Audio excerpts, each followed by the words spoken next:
Welcome to Calming Curiosity, where knowledge can be relaxing. More than 5,000 years ago, a man climbed high into the frozen Alps. Whether he was hunting, fleeing danger, or simply trying to cross the mountains, no one knows for certain. What we do know is that he never made it home. His body disappeared beneath the ice, where it remained hidden for over 5,000 years. Then, in 1991, two hikers made an amazing discovery. The man, now known as Ötzi the Iceman, became one of the most important archaeological finds ever uncovered. But it wasn't his clothing, or his tools, or even the remarkable way his body had been preserved. It was something much simpler. It was more than 60 mysterious marks permanently etched into his skin, which begs the question, why? Why would someone willingly endure pain to create marks that would last a lifetime? As it turns out, the history of tattoos has very little to do with fashion. It's a story about healing, identity, faith, power, and perhaps above all, our timeless desire to tell our stories. So sit back, take a deep breath, close your eyes if you'd like, and just listen. Scientists originally hoped Ötzi would reveal how people lived during Europe's Copper Age. Instead, he revealed an entirely different mystery. Unlike most modern tattoos, his weren't created to be admired. They weren't proudly displayed on his arms or chest. Instead, simple lines and small crosses appeared around his ankles, knees, wrists, and lower back. Curiously, modern scans later revealed signs of arthritis and years of physical wear in many of those exact same places. That discovery led researchers to ask a deeper question. Were these really tattoos, or could they have been an ancient form of medicine? Many researchers now believe they weren't decorative at all. Instead, they may have been a form of therapy, perhaps similar in concept to acupuncture, created in hopes of relieving pain. If that's true, humanity's earliest known tattoos weren't expressions of identity or beauty. 5,000 years ago, someone may have chosen one simply because their back hurt. As archaeologists continued making discoveries, another surprise emerged. Around the same time Ötzi was walking through the Alps, people in ancient Egypt were also tattooing their bodies. And here's where history becomes even more unexpected. For decades, archaeologists believed tattooing in Egypt was almost exclusively a female tradition. Unfortunately, many of the earliest excavators were influenced by the attitudes of their own time. When they uncovered tattoo women, they often dismissed them as dancers or prostitutes because they couldn't imagine respectable women choosing to decorate their bodies. Modern archaeology has turned that idea on its head. Many of these women appear to have held respected places in society, and their tattoos seem to have carried deep personal and spiritual meaning. Rows of tiny dots and diamond-shaped patterns have been found across the abdomen, lower back, and upper thighs, areas that expand dramatically during pregnancy. Many researchers now believe those designs may have served as protective symbols for women during pregnancy and childbirth, one of the most dangerous experiences in the ancient world. Some women were even tattooed with the image of Bes, an unusual dwarf-like god believed to protect mothers, babies, and the home. Rather than decoration alone, these tattoos may have been prayers carried on the skin. Technology has continued to rewrite what we know. In 2017, infrared imaging revealed tattoos on two famous Egyptian mummies that had gone unnoticed for more than a century. One man bore the image of a wild bull, and the other a Barbary sheep, the oldest known figurative tattoos ever discovered. Another significant discovery comes from the frozen plains of Siberia. More than 2,000 years ago, the Pazyryk people lived in a land so cold that some of their bodies were preserved in permafrost. When archaeologists uncovered them, they found tattoos unlike anything seen before. Instead of simple lines or dots, these were elaborate works of art. Powerful stags with enormous antlers, leopards twisting across the shoulders, mythical creatures whose bodies seemed to flow with the muscles beneath the skin. Even after more than 2,000 years, the craftsmanship is impressive. But perhaps the most fascinating part isn't how beautiful they were. It's that almost no one would have seen them. The Pazyryk lived in an unforgiving climate and were wrapped in layers of heavy clothing for much of the year. Some archaeologists believe they served a deeper purpose, either spiritual protection or accompanying their owners into the next life. One researcher described them as spiritual weapons.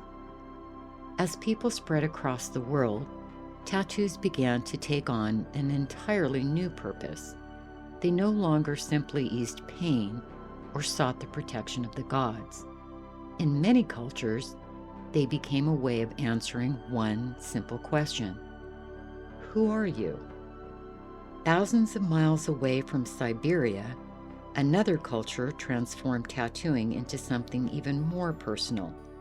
Across the islands of Polynesia, tattoos became part of everyday life.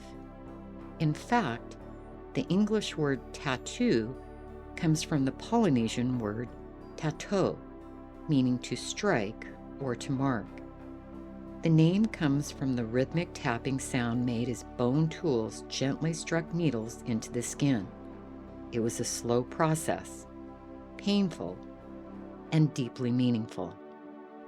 Every pattern told a story: a person's family, their achievements, their place in the community, their courage, and their responsibilities. You didn't simply choose a design because you liked how it looked. You earned it. Among the Maori of New Zealand, this tradition reached extraordinary heights. Their intricate facial tattoos, known as moku, weren't decorations. They were identities. Each pattern was unique, recording a person's ancestry, social rank, accomplishments, and place within their tribe. In many ways, a Maori face carried the information that today might appear on a passport, a resume, and a family tree, all at once. By now, tattoos had become something far greater than decoration. They could heal, they could protect, and now they could tell your story before you ever spoke a single word. But what if the same marks that brought honor in one culture brought shame in another? That is exactly what happened. As tattooing flourished across the Pacific, many societies in Europe and Asia came to see permanent markings very differently. In ancient Greece, tattoos were rarely something a person chose. Instead, they were forced upon slaves, prisoners of war, and criminals. A visible mark on the body became a permanent reminder that society considered someone an outsider. Ironically, the Greeks gave us a word that we still use today. They called these marks stigma, meaning a mark made by pricking the skin. Over time, that word evolved into our modern word stigma, which still describes a lasting mark of shame, only now it's invisible instead of tattooed. The Romans adopted many of the same ideas. Criminals could be tattooed as punishment, ensuring their crimes remained visible for the rest of their lives. Even the Emperor Caligula reportedly ordered certain people tattooed against their will. Imagine carrying a sentence that could never be erased, a punishment that followed you every day for the rest of your life. China developed a very similar practice.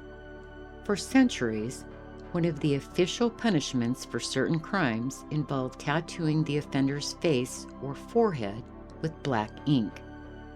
The tattoo often described the crime itself. Imagine meeting someone with the word thief or 4 Chinese characters meaning second offense for illicit sexual relations, permanently tattooed across their face. The goal wasn't simply punishment, it was public humiliation, making sure everyone who met that person knew that they had broken the law. The same act that honored a warrior in one culture could destroy a person's reputation in another. Then, another dramatic shift changed tattooing once again. As Christianity spread across Europe, many church leaders pointed to a passage in the book of Leviticus that warned against making permanent marks on the body. However, even though tattoos were discouraged, thousands of Christian pilgrims journeyed to Jerusalem and quietly returned home with small crosses or the name of Christ tattooed on their arms. To them, these weren't acts of rebellion. They were permanent expressions of faith, a reminder they had completed one of the most meaningful journeys of their lives. Once again, tattoos had changed. They were no longer marks of punishment, nor were they simply symbols of identity. For many believers, they had become deeply personal expressions of devotion. For centuries, tattoos remained uncommon across much of Europe. Then, in the late 18th century, everything changed again. As European ships explored the Pacific Ocean, they encountered societies where tattooing wasn't hidden or condemned. It was celebrated. Entire communities wore intricate designs that reflected family history, achievements, courage, and social standing. Among those explorers was Captain James Cook.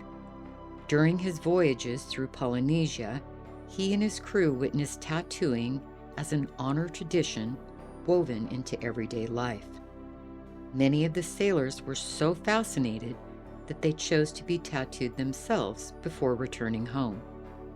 For these sailors, the tattoos became permanent souvenirs of extraordinary journeys. A swallow might mark thousands of miles at sea. An anchor could symbolize safely crossing the Atlantic.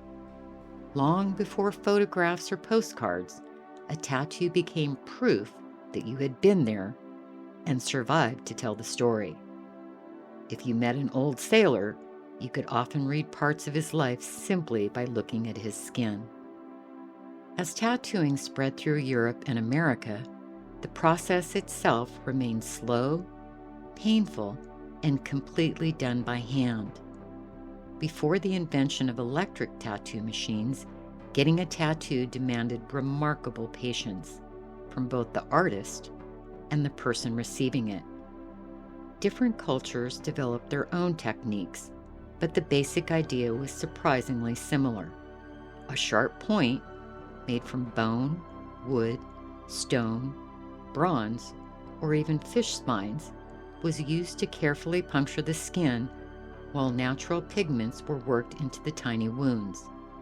The inks came from whatever the local environment could provide. Ancient artists mixed soot from fires, charcoal, plant dyes, and minerals with water, animal fat, or plant oils to create pigments that would remain beneath the skin. In Polynesia, tattoo artists tapped bone combs with small wooden mallets, striking them rhythmically for hours as they slowly built intricate designs. In Japan, artists developed a painstaking hand technique known as tabori, pushing needles into the skin by hand with incredible precision. No matter where you lived, one thing was certain: a tattoo wasn't something you finished over a lunch break. Some of the largest designs required days, weeks, or even years to complete, often in multiple sessions as the body healed between each one. Then, at the end of the 19th century, that changed in an unexpected way. In the 1880s, a New York tattoo artist named Samuel O'Reilly saw potential in one of Thomas Edison's newest inventions. Edison had created an electric pen designed to make copies of documents by punching tiny holes in paper. It was not a commercial success, but O'Reilly looked at it and saw something Edison never intended. In 1891, he patented the world's first electric tattoo machine by modifying Edison's design, adding tattoo needles and an ink reservoir, and it transformed tattooing forever. What used to take days, weeks, or even years could now be done in a matter of hours, with needles moving anywhere from 50 to 3,000 times per minute. As tattoos became easier to create, something surprising happened. They began appearing in places no one expected. By the late 19th century, members of Europe's royal families quietly began getting tattooed. Future King George V of Britain received a tattoo while visiting Japan as a young naval officer. Other princes and aristocrats soon followed. Almost overnight, the same body art that had once been associated with criminals and sailors had become fashionable among kings and nobles. History had turned completely upside down.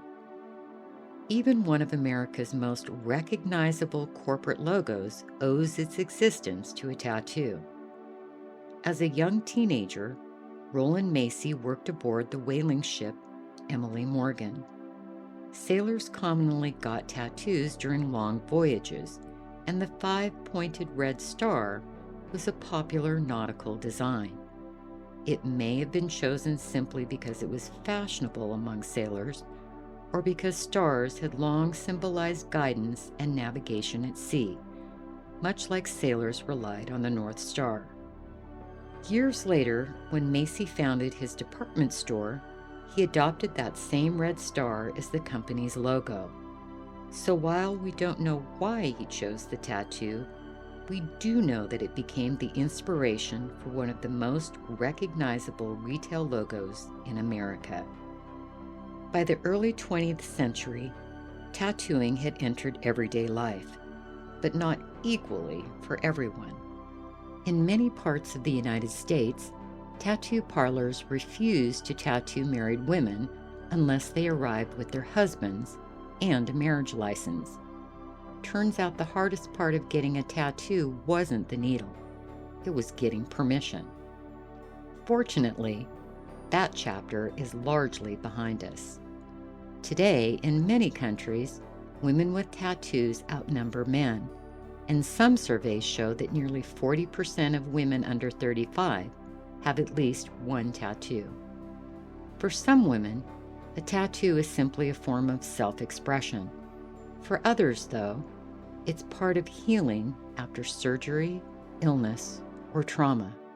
Some tattoo artists actually specialize in covering scars, creating realistic 3D areola tattoos after mastectomies, or incorporating scars into beautiful designs.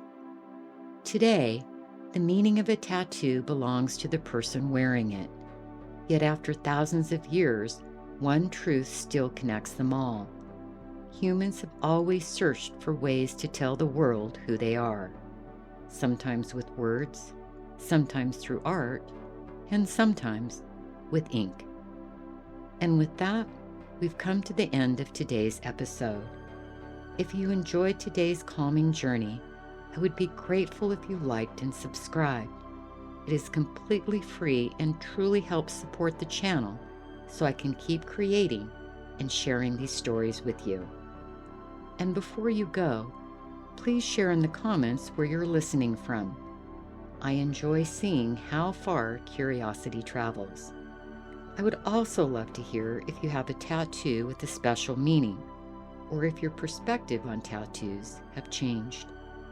Perhaps the next time you see a tattoo, you'll see more than ink. You'll see a small chapter in someone's life, written on the oldest canvas we have ever carried, our own skin. Until next time, stay calm and curious.